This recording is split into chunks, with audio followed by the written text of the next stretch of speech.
नमस्कार, स्वागत है आपका रियल टू रील में। मैं हूँ पूजा भारती, हाजिर हूँ एक नए टॉपिक के साथ। आज हम बात करेंगे एक ही घड़ी में, एक ही मुहूर्त में कई लोग जन्म लेते हैं, लेकिन सबके कर्म और भाग्य अलग अलग क्यों? आइए इसे जोड़ते हैं एक प्रेरक कथा से। एक बार एक राजा ने अपनी सभा में सारे विद्वान ज्योतिषियों को बुलाया और उनसे प्रश्न किया। मेरे जन्म पत्रिका के अनुसार मेरा राजा बनने का योग था और मैं राजा बना, किंतु उसी घड़ी मुहूर्त में अनेक जातकों ने जन्म लिया है जो राजा नहीं बन सके। आखिर ऐसा क्यों? क्या कारण है इसका? राजा के इस प्रश्न का जवाब किसी के पास नहीं था। सभी निरुत्तर होकर अपना सर झुका लिए। राजा को क्रोध आने लगा। तभी अचानक एक वृद्ध खड़े हुए और बोले, महाराज, आपको यहाँ से कुछ दूर घने जंगल में एक महात्मा मिलेंगे, उनसे आपको उसका उत्तर मिल जाएगा। राजा खुश हो गए।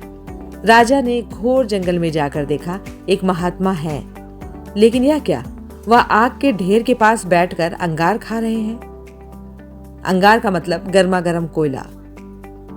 राजा को बहुत आश्चर्य हुआ। फिर भी राजा ने अपना प्रश्न उनसे पूछा।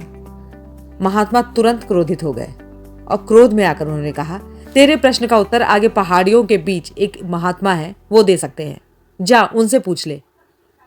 राजा की उत्सुकता और बढ़ गई। पहाड़ों वाले मार्ग को पार करके राजा बड़ी मुश्किल से उस महात्मा के पास पहुंचे जो पहाड़ों के बीच में रहता था। उन्हें भी देखकर राजा हक्का बक्का रह गया।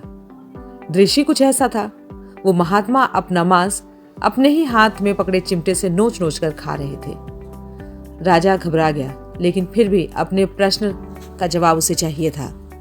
थोड़ा डरते हुए लेकिन राजा ने महात्मा से पूछा, तो महात्मा ने भी डांटते हुए कहा, मैं भूख से बेचैन हूं, मेरे पास समय नहीं है। आगे आदिवासी गांव है जहां एक बालक का जन्म होने वाला है और वह कुछ ही पल में मरने वाला भी है। जा अपने प्रश्न का उत्तर वहां से ले ले। राजा बड़ा बेचैन हुआ। बड़ी अजब पहेली बन गया है मेरा प्रश्न। खैर, उत्सुकता प्रबल थी। राजा फिर से कठिन मार्ग पार करते हुए उस गांव में पहुंचा। गांव में उस दंपति के घर भी पहुंच गया और अपनी कठिन मार्ग के पार करके और वहां तक पहुंचने की सारी व्यथा उन दंपतियों को बताया। तब जैसे ही बच्चा पैदा हुआ, उन दंपतियों ने बच्चे को नाल सहित राजा के गोद में दे दिया। राजा को देखते ही बालक हंसने लगा और बोला, राजन, मेरे पास भी समय नहीं है, किंतु अपना उत्तर सुन लो। मैं, तुम और दोनों महात्मा 7 जन्म पहले चारों भाई भाई थे और राजकुमार थे। एक बार शिकार खेलते खेलते हम जंगल में 3 दिनों तक भूखे प्यासे भटकते रहे।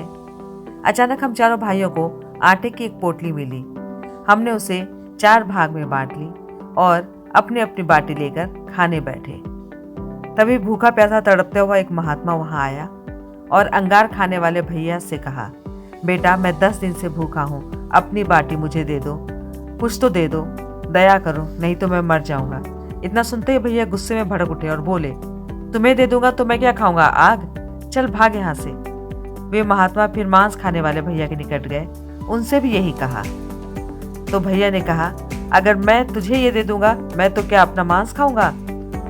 साधु परेशान भूखा मेरे पास आया और फिर वही कहा, मुझे अपनी बाटी दे दो। मैंने कहा, अगर मैं तुझे दे दूंगा तो क्या मैं भूख से मर जाऊंगा? मेरे इतना कहते ही साधु बहुत निराश हो गया और आखिरी उम्मीद लेकर तुम्हारे पास पहुंचा और बोला, राजन, क्या तुम मुझे अपनी बाटी दे दो? मुझ पर दया करो, नहीं तो मैं मर जाऊंगा। तुमने खुशी खुशी अपनी बाटी आधी कर दी और आदर सहित उस महात्मा को दे दी। बाटी पाकर महात्मा बड़े प्रसन्न हुए और बोले, तुम्हारा भविष्य तुम्हारे कर्म और व्यवहार से फलेगा। घटना के इस आधार पर हम अपना अपना भोग भोग रहे हैं। और वो बालक यह कहते कहते फिर मर गया। धरती पर एक समय में अनेकों फल फूल खिलते हैं, किंतु सबके रूप, गुण, आकार, प्रकार, स्वाद सब कुछ भिन्न होता है। राजा ने माना कि शास्त्र भी 3 प्रकार के हैं, ज्योतिष शास्त्र, कर्तव्य शास्त्र और व्यवहार शास्त्र। जब तक हम सब अपना किया दिया लिया नहीं पा लेते हैं, तब तक हम उसे भोगते रहते हैं। कहते हैं ना, गलत पासवर्ड से एक छोटा सा मोबाइल भी नहीं खुलता है। तो सोचिए, गलत कर्मों से मोक्ष के दरवाजे कैसे खुलेंगे? अपना अपना ख्याल रखिए, कर्मों को अपने सही रखिए। नमस्कार।